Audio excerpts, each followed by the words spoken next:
But yeah, so we were talking about the White House earlier.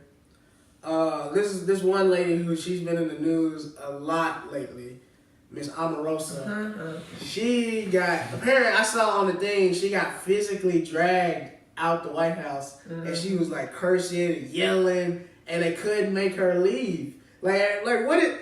Do you feel bad for her at all as a black woman? At all.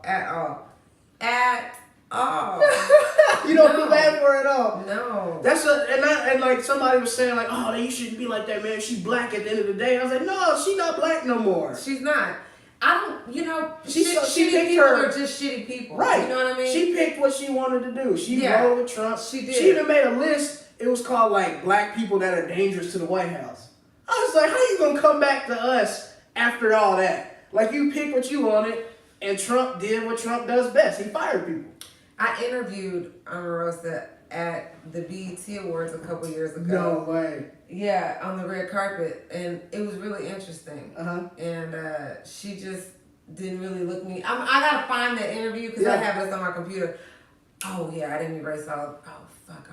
I still have it on my whatever. I got it. Yeah. But she was just, she wouldn't look you in your eyes. She was just like kind of dismissive, but she did give me an interview, whatever, which was cool.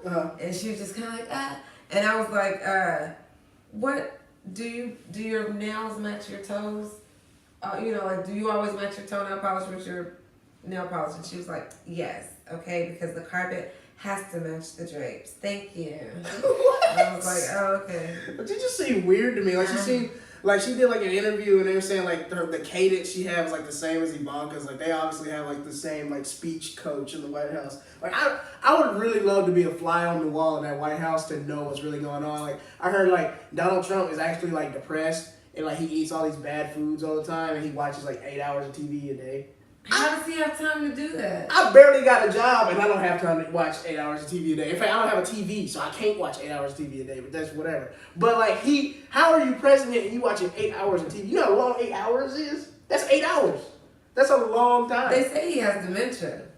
So he don't even know what he's talking about. This dude on CNN, he was on there and he was talking about how he had like inside sources for his doctors or whatever. How did we get here, white people? How did we get here? Because they just they went so far past the nigga, but like they went like total polar opposite of Obama. It's interesting, like Barack Obama was president and he's literally like in every way is like the complete opposite of this guy. And the crazy thing is, I'm really not sold on this whole thing. It's like, oh, his approval rating is down. He won't get elected again. Like, how do you know? You know, it's just like, because we were saying the same things going into November, and I woke up on November 9th with Donald Trump as president. So it's just, I'm going to just stop talking about it because it's stressing me out. It's stressing me out right now. But like, I saw this funny thing on Instagram. If you had to pick, who would you take back to the black community? Omarosa, Stacey Dash, or Rachel Dolezal?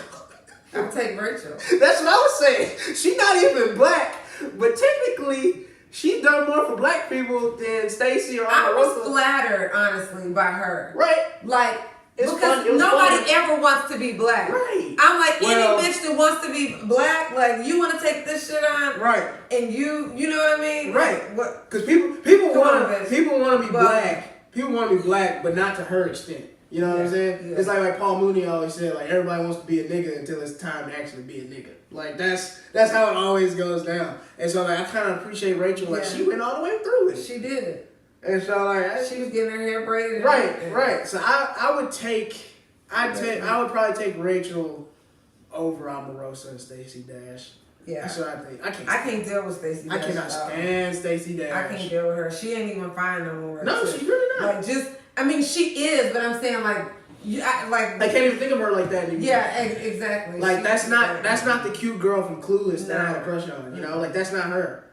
Like, and the crazy thing is, Stacey Dash was never political, but then you throw some money at her, and now she on Fox News every week. Then when Trump got elected, they dropped her because it was like, oh, we don't need you no more. Trump will do all the bashing to black people. We don't need you to do it. So they kicked her to the curb. A lot of black people voted for Trump.